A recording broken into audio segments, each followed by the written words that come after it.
Okay, this is what I expect to be the first of a three-part video series for the installation of the wood bed kit for my 55 Apache. I was going to go over the parts and kind of discuss some unique problem solving that had to be employed just because of the layout of the truck itself. You got all the actual boards. These are the bed rails that the boards actually lay across on. These are the wood rails that go in between each of the wood slats. Fuel filler, that's where it will go. I wish that could have been centered on that board, but the gas tank is as far over as I could get it, and so it's not going to be centered. Nothing I can do about that. As you can see, I've already drilled out all the installation holes, and learn from my mistakes. These boards I'd actually finished when I first got them. I wanted to have them ready when I installed to already be, stained and have the clear coat and everything ready to go. What I didn't do is think far enough ahead. I was playing checkers in my head and not chess, and didn't realize that when I drill out the holes for the installation and cut out the tubs, that wood would then be untreated and unfinished, and it's going to have to definitely have clear coat and so forth. So you didn't have to, specifically just treat those areas. Otherwise, you're going to have overlapping clear coat and or stain if you're staining it as well, and it's just not going to look right. So I had to take all of that off, and I still haven't put a clear coat. I'm just going to leave them natural, but put a clear coat on it. I think I did a test on the tub cutouts on 4 different finishes, and I think the natural actually just looks best with the paint job.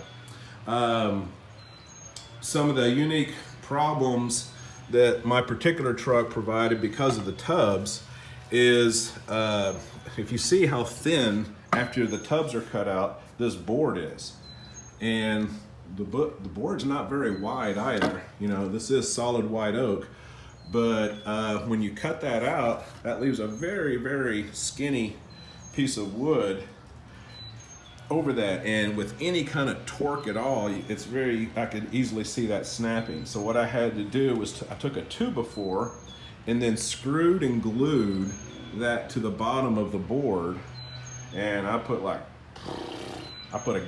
whole bottle of Gorilla wood glue between the 2 of these tubs, as well as 3 screws to screw them in and hold it.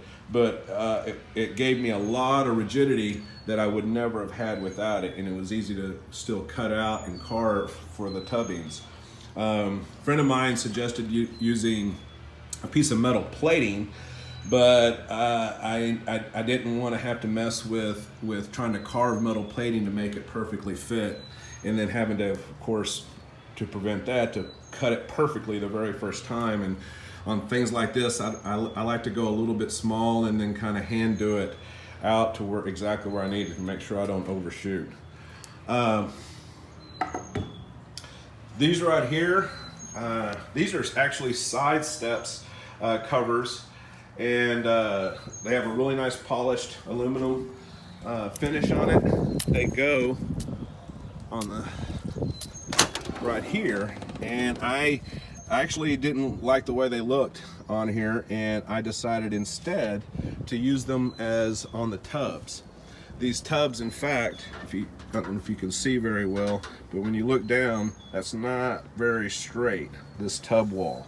Now the wood flooring is going to come up like this, and it's actually going to be screwed to it to hold it up tight, but it's still, when you look down, will be a little bit wavy because this tub wall here is not in the best of shape.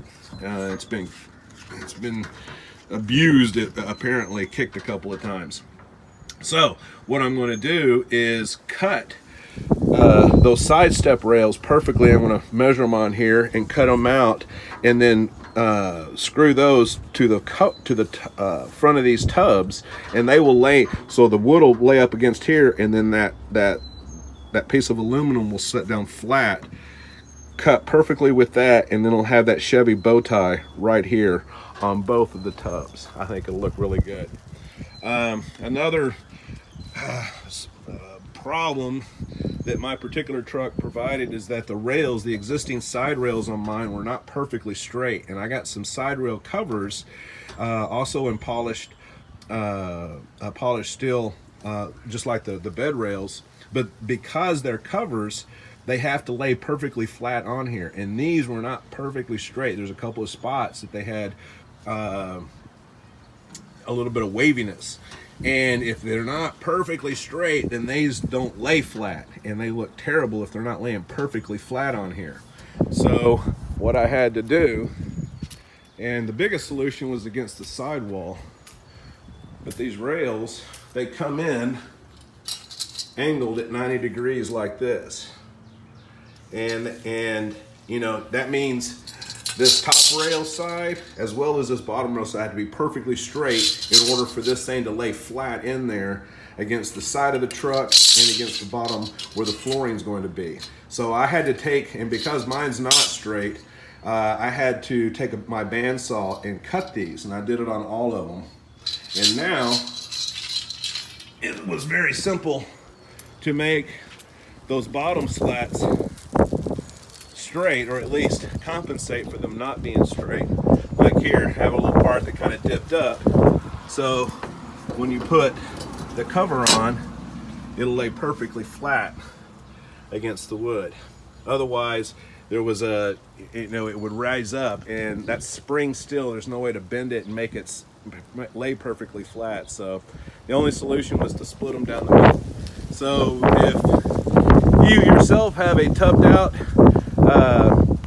Apache and you're looking to, or any, I guess, old truck that has tubs in it, and you're putting in a flooring and you're trying to, you know, mix old and new together, these are a couple of tricks that I found, at least in my particular situation, that have allowed me to make this installation, I think in the end, look pretty good. As I mentioned, I hope this is to be a first of a 3-part video series. The next one would be a time-lapse installation video, and then I'll do one to follow up to see what it all looks like when it's done.